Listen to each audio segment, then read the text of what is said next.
4 факта за Асен Василев. Здравейте на всички! Аз съм доктор Николай Шикеров, Калники. Представям ви скулптурата на Асен Василев, която направих, която може да видите в моя YouTube канал, как е създадена стъпка по стъпка.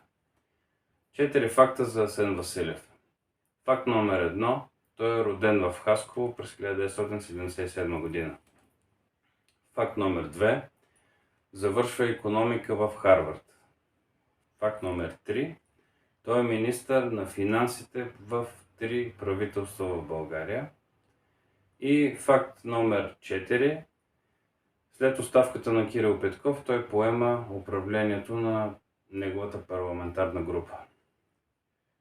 Смятате ли, че Асен Василев е добър политик и финансист? Напишете долу в коментарите, според вас той полезен ли е за България. Ако искате да видите как съм направил портретът на Асен Василев подробно, в моят YouTube канал Калники Скулптор. Благодаря ви, ще се видим скоро. Чао!